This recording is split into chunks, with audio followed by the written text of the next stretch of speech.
नहीं, तेजस्वी जी कमजोर मजबूती का जो उनका आकलन है और जो उनका मापदंड है, वो बंदा अपने हुस्न पर खुद ही निसार है। अपना हाथ अपनी पीठ दनादन थपाइए। 1200-1300 करोड़ का बजट होता था पूरे राज्य का। अभी अब उतना पैसा तो सिर्फ औरंगाबाद जिला को मिला, पिछले घोषणा में मिला है। और कोई बहुत कम उम्र का ही युवा है, अपने अयाशियों में लिप्त है, अपने अहंकार में लिप्त है। उनके यहाँ बड़े बड़े लोग जो है सो जाकर चरण वंदन करते हैं तेजस्वी जी के यहाँ। We have been compelled to go there. हम लोगों को मजबूरी बस धकेल दिया गया वहां जाने के लिए। नालों पर गंदगी में, झुकी झोपड़ी में, अनियमित कॉलोनी में बिहारी वहां रह रहे हैं। नमस्कार, श्रीयोग न्यूज देख रहे हैं आप। मैं आपके साथ प्रिया। बिहार विधानसभा का चुनाव इस साल होने वाला है।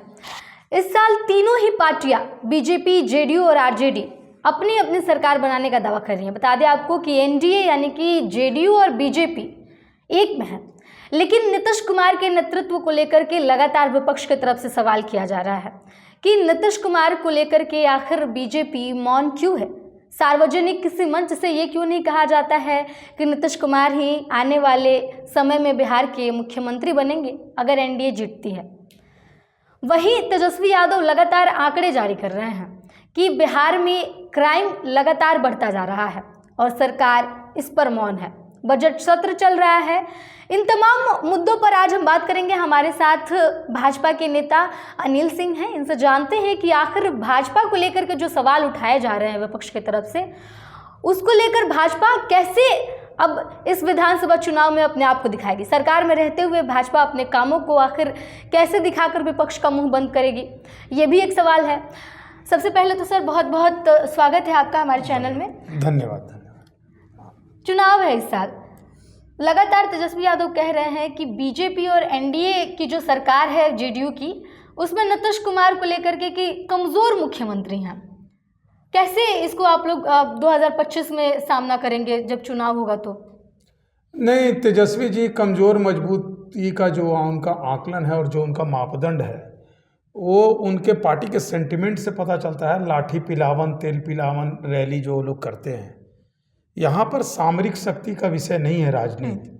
आप अपने पॉलिसीज़ को किस तरह से फ्रेम करते हैं और कैसे इम्प्लीमेंट करते हैं और कितनी ईमानदारी और मजबूती के साथ इम्प्लीमेंट करते हैं, उस दृष्टि से देखेंगे तो नीतीश कुमार बिहार के इतिहास में एक सर्वोत्तम शक्तिशाली मुख्यमंत्री के रूप में है। कह रहे हैं कि बजट का सत्र चल रहा है, विधानसभा चुनाव है सिर पे, ये आखिरी बजट है जो नीतीश कुमार के राज में हो रहा है। क्या कहेंगे इस पे? मतलब इस टेन्योर का तो आखिरी बजट है। अगला बार उनका सरकार बनने वाला है। अगला बार वो सरकार बनेगा तो उस बजट का भी वो पेश करेंगे। इसमें कहाँ कोई चिंता और विस्मय है। तेजस्वी यादव कह रहे हैं कि ये आखिरी है, इसके बाद एनडीए की सरकार नहीं आने वाली है, आखिरी बजट है ये आप लोग का। वो बंदा अपने हुस्न पर खुद ही निसार है। अपना हाथ अपनी पीठ दनादन थपथपाइए। उनके दावों में कोई ताकत नहीं रहती है। और हम लोग जो 70 से लेकर 80 के दशक तक जो लड़के पैदा लिए और बिहार में पढ़ाई लिखाई किए, वो लोग आज बेरोजगार हैं। मैं आपके सामने एक बेरोजगार बैठा हूँ। शायद मैं राजनीति में नहीं होता, एक वीडियो तो जरूर होता, लेकिन 6-6 साल वैकेंसी नहीं। जितने भी 90 के दशक में जो लड़के 10th किए, 12th किए, ग्रेजुएशन किए, सब इनके जो राजद हैं, जो लालू जी हैं, उनके जो पॉलिसी फेलियर है, जो विज़न का फेलियर है, उसके कुभोजन हम लोग हैं। और बिहार अभी तक उस त्रासदी से संघर्ष कर रहा है। क्योंकि देखिए, जो भूत में किया गया गलती है ना, वो वर्तमान को कष्टदायी बनाता है। और वर्तमान का जो संघर्ष है, उसको सुलझाने के लिए बड़ा जटिल समस्याओं से जूझना पड़ता है। ये पूरा इतिहास है और इतिहास इसका साक्षी है। कह रहे हैं कि उनकी एक योजना है जो पिछले कई समय से काफ़ी प्रचलित है, माई बहन मान योजना। उस योजना को आप लोग कम से कम कॉपी कर लीजिए, लेकिन इस बजट के बाद महिलाओं को 2500 रुपये पर मंथ देने का ऐलान सरकार को करना चाहिए। देखिए, अभी तक इलेक्शन मैनिफेस्टो बना नहीं है हमारा। और जहाँ तक भाजपा का बात है, तो अभी दिल्ली में आपने देखा है कि 2500 रुपये प्रत्येक महिला को देने का वादा हुआ। और 8 मार्च को, जैसा वहाँ की रेखा गुप्ता जी ने सदन में कहा है, 8 मार्च को वो हर एक डीबीटी के माध्यम से हर एक लाभुक के खाते में चला जाएगा। भारतीय जनता पार्टी की सरकार और वो फाइनेंस मिनिस्ट्री भी बीजेपी के पास है, आदरणीय सम्राट चौधरी जी उसके मंत्री हैं। उसके बाद हम लोग के पास कितना रेवेन्यू है, कितना रेवेन्यू डिफिसिट है और कितना हम लोग का फिजिकल डिफिसिट है, वो सब देखने के बाद जब हम लोग इलेक्शन मैनिफेस्टो बनाएंगे तो जो उचित होगा वो डाला जाएगा। और ये कॉपी वॉपी का कुछ है नहीं, उनके पास कोई योजना ही नहीं है। वो मोटा मोटी एक इलिटरेट और ब्लंट लोगों की पार्टी आरजेडी, वो कुछ भी बोलते हैं, विदाउट कैलकुलेशन बोलते हैं। नीतीश कुमार को साइड लाइन करने की तैयारी चल रही है बीजेपी में। नीतीश कुमार को लेकर क्या एकनाथ शिंदे वाले रास्ते पर बीजेपी जाना चाहती है? देखिए, ना तो दोनों स्टेट एक है और ना दोनों का डेमोग्राफी एक है, ना दोनों का पॉलिटिक्स एक है। और हमारे सबसे बड़े नेता, सर्वमान्य नेता नरेंद्र मोदी जी ने बारंबार कह दिया कि नीतीश जी के नेतृत्व में चुनाव लड़ेंगे और नीतीश जी आगे हम लोगों के लीडर हैं। इसमें तीसरे को पेट में क्यों दर्द हो रहा है, मेरे घर में क्या हो रहा है नहीं हो रहा है, इसकी चिंता हम करेंगे और हम अपना शकल और अकल लेकर आम जनमानस के बीच में जाएंगे। राजद अपना शकल और अकल लेकर जाए। एक तरफ माई बहन योजना की बात कर रही है, अंतिम वर्ष के कार्यकाल में उनके पिताजी माताजी के कार्यकाल में 1,500 रेप होते थे। वो किस मुंह से कहते थे 7 बजे दुकानें बंद हो जाया करती थी, घर से बच्चा या बेटी बाहर गई तो जब तक लौट नहीं जाए तब तक माता पिता त्राहिमाम करते थे। ये नए लोगों को बताएं, हम लोगों का तो वह युग देखा हुआ है। उन्होंने लालू यादव ने आज एक मंच में भाषण देते हुए उन्होंने कहा कि तेजस्वी यादव के नेतृत्व में अगली बार सरकार बनने जा रही है। बिहार में अगली बार मुख्यमंत्री तेजस्वी यादव बनने जा रहे हैं। 2025 के चुनाव के बाद का ये नज़ारा लालू यादव पहले से प्रेडिक्शन कर रहे हैं इस चीज़ को लेकर, क्या कहेंगे? अच्छा है, वो भविष्यवाणी की दुकान खोल ले, तोता वोता लेके बैठ जाए पटना में, भविष्यवाणी करें अगले बार कौन विधायक बनेगा, कौन मंत्री बनेगा, कौन मुख्यमंत्री बनेगा। वो वृद्ध आदमी, उन पर ज़्यादा कटाक्ष नहीं करना चाहता। सम्मान है, उन्होंने बिहार के लिए जो कुछ भी दुर्गति का काम किया, बिहार के लोगों ने उनको मान दिया। औरंगाबाद के आदरणीय सत्येंद्र बाबू हुआ करते थे, उनके कार्यकाल वो जब अध्यक्ष थे पहली बार उनको छपरा से टिकट मिला। एक पाप हुआ है उसमें, औरंगाबाद भी कहीं ना कहीं भागी है और उस पाप का दंश जो है, उस पाप का अभिशाप जो है अभी हम लोग वर्तमान में बिहार में झेल रहे हैं, औरंगाबाद भी झेल रहा है। तेजस्वी यादव ने कहा है कि बीजेपी की खासकर बात करें तो बीजेपी वाले किस मुंह से लोगों से मांगने जाएंगे वोट कि हमें वोट दीजिए। केंद्र में सरकार है पिछले 10 सालों से, 11 सालों से। बिहार में भी उनकी सरकार कमोबेश मान लीजिए तो 1.5 साल बस एक बार के लिए अलग हुए। उसके अलावा बिहार में भी लगातार 2005 से सरकार है एनडीए की। क्या किया है बीजेपी ने उसमें? अद्भुत है। देखिए, किसी भी देश के लिए जो बेसिक रूल है डेवलपमेंट का, वो फर्स्ट होना चाहिए कि there should be proper law and order, मतलब पीस होना चाहिए स्टेट में। दूसरा, बेटर कम्युनिकेशन होना चाहिए, अवेलेबिलिटी ऑफ मार्केट होना चाहिए, अवेलेबिलिटी ऑफ रॉ मटेरियल होना चाहिए। इंडस्ट्रियल मैनेजमेंट का कोई विद्यार्थी होगा तो इसे पता करें। बिहार में लॉ एंड ऑर्डर इतना बुरा कर दिया था इन लोगों ने कि उस समाज में, देश में, राष्ट्रीय स्तर पर, अंतर्राष्ट्रीय स्तर पर विश्वास बनाने में राज्य सरकार को टाइम लग गया। आज के तारीख में आप देखते हैं कि लॉ एंड ऑर्डर की स्थिति बहुत अच्छे सुधार है। डबल इंजन की सरकार। आप यहाँ से 90 के दशक का बजट उठाकर देख लीजिए, 1200-1300 करोड़ का बजट होता था पूरे राज्य का। अभी आप उतना पैसा तो सिर्फ औरंगाबाद जिला को मिला, पिछले घोषणा में मिला है। तो हम लोग बढ़े हैं आगे, लेकिन जो एक थ्रेशोल्ड होना चाहिए, जो वैश्विक स्तर पर जो एक स्टेट का थ्रेशोल्ड होना चाहिए, हम मानते हैं कि हम अभी उसमें पीछे हैं, लेकिन लगातार प्रयासरत हैं।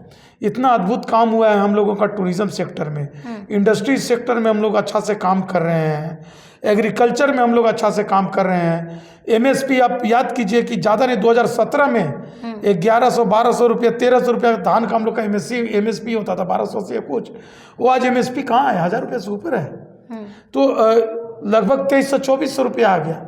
तो आज अब उसको फिर क्वालिटी ऑफ फूड के भी है, बफर स्टॉक है। हम लोग कभी किसी ज़माने में विदेश से अनाज मंगाते थे, कांग्रेस के ज़माने में 60s में मंगाया, 70s में मंगाया है।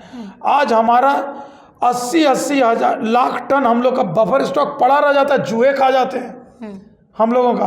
तो मतलब देश का 80% आबादी को फ्री में अनाज दे रहे हैं खाने के लिए। कोई मतलब ऐसा व्यक्ति नहीं है जो कह सकता है कि हम भूख से मर गए।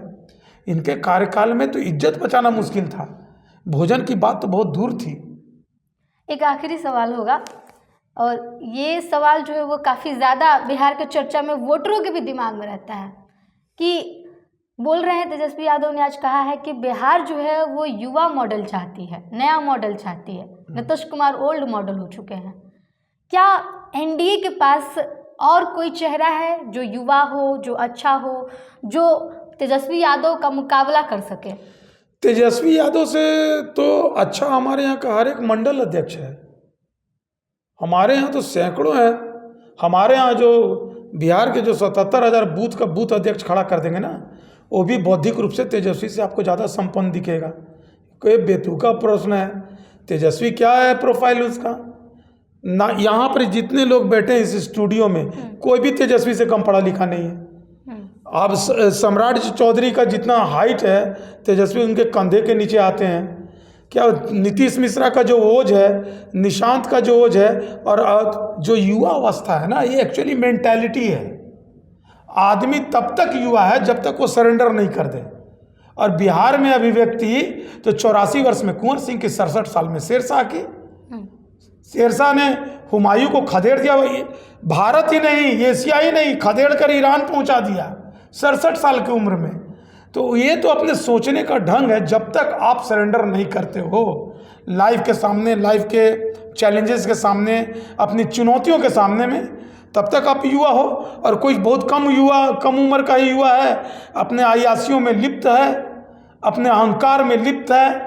उनके यहाँ बड़े बड़े लोग जो है सो जाकर चरण वंदन करते हैं तेजस्वी जी के यहाँ, तो वो तो अभी से बूढ़े दिखने लगे मुझे। हमारे यहाँ सारे के सारा पूरा का पूरा इंडियन नेतृत्व जो है, जो संघर्ष कर रहा है, वो युवा है। और उसमें एक युवा ही नेता माना जाए नीतीश कुमार को भी। नीतीश कुमार भी युवा है, बिल्कुल। वो आदमी सोच रहा है, विजन है। आप 9th फेल व्यक्ति भी एटलीस्ट वो क्रिकेटर था ना। क्रिकेटर कहता है कि हम झूठ ही बोले। बहुत से पत्रकारों ने उनको मीम भी बनाया उन पर कि वो हम रणजी में थे तो विराट मेरे नीचे खेले। पूरा सब भाई बहन उनके बारे झूठ जो है सब मीडिया ने पर्दाफाश किया है। एक व्यक्ति जो है नैतिक स्तर पर खरा नहीं है, उन्होंने क्या किया, क्या सोचा, क्या थॉट है उनका अपने व्यक्तिगत स्तर पर भी। ये जो आपका इंस्टीट्यूट है, ये कोई गवर्नमेंट फंडेड थोड़ा ही है। ये आपका जो स्टूडियो गवर्नमेंट फंडेड थोड़ा, आपने क्रिएट किया। Similarly he should have made some playgrounds, some stadium, हाँ, कोई ओपन स्टेडियम, कोई इंडोर स्टेडियम। कोई इतना पैसा है उनके पास, मॉल बनाने के लिए पैसा है उनके पास। दिल्ली में वो क्या है, बड़ा जो विला खरीदने के लिए बहन के पास पैसा है। सारे खानदान को उस पर नोटिस आया हुआ है। वो चीज़ है।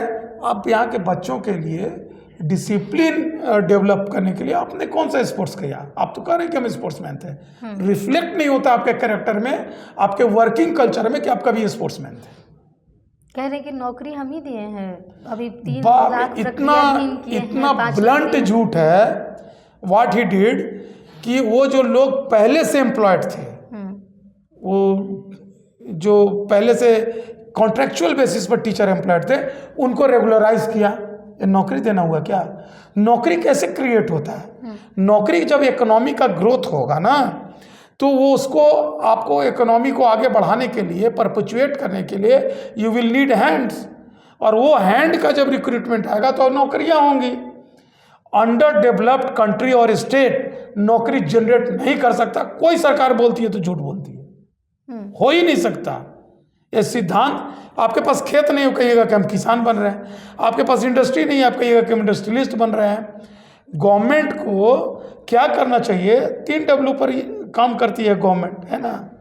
विजडम पर काम करती है, हेल्थ पर काम करती है, वेल्थ पर काम करती है, स्वास्थ्य, और उसके बाद संसाधन, और फिर मानवीय संसाधन।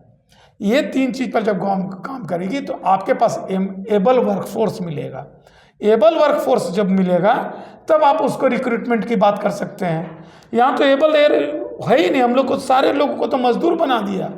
सब लोग तो, अब मैं अभी दिल्ली में था चुनाव में, दिल्ली चुनाव में, तो वहाँ पर देखा कि बिहारियों की कॉलोनी के कॉलोनी, ये पूर्वांचलियों के कॉलोनी के कॉलोनी इतने मजबूर स्थिति में रह रहे हैं। क्यों रह रहे हैं? हम लोग शौक से गए हैं वहाँ पर क्या? We have been compelled to go there. हम लोगों को मजबूरी बस धकेल दिया गया वहाँ जाने के लिए। नालों पर, गंदगी में, झुकी झोपड़ी में, अनियमित कॉलोनी में बिहारी वहाँ रह रहे हैं, पूर्वांचली वहाँ रह रहे हैं। किन लोगों ने किया? इतिहास जो है ना, भारतीय इतिहास जब भी लिखा जाएगा ना, तो जब डेमोक्रेटिक इतिहास लिखा जाएगा भारतीय का, तो भारतीय प्रजातंत्र का सबसे कलंकित नाम जो है लालू यादव और मुलायम यादव का रहेगा। आप देख लीजिएगा। बहुत बहुत धन्यवाद हमारे साथ बातचीत करने के लिए। हमारे साथ भाजपा के नेता अनिल सिंह थे और तेजस्वी यादव ने जितने भी सवाल भाजपा को लेकर के, मुख्यमंत्री नीतीश कुमार को लेकर के किए थे, सरकार को लेकर के किए थे, उनका जवाब इन्होंने सिर्फ नहीं दिया, बल्कि भाजपा को लेकर के जो बार बार वो सवाल उठाते हैं कि भाजपा की सरकार में कितना क्राइम बढ़ गया है, कितना जो है भाजपा ने काम किया है, वो एक एक काम आज इन्होंने गिनवा दिया और कहा कि तेजस्वी यादव के पिता जो हैं लालू यादव, उनका जो इतिहास है वो ये कहता है कि अगर सबसे कोई कलंकित शासन रहा है तो उनके पिताजी का रहा है। तो तेजस्वी ये बातें न करें। फिलहाल विधानसभा चुनाव को लेकर के हमने चर्चा किया है और आपको कैसी लगी ये वीडियो कमेंट करके बताइएगा। देखते रहिए सिटी न्यूज़। धन्यवाद।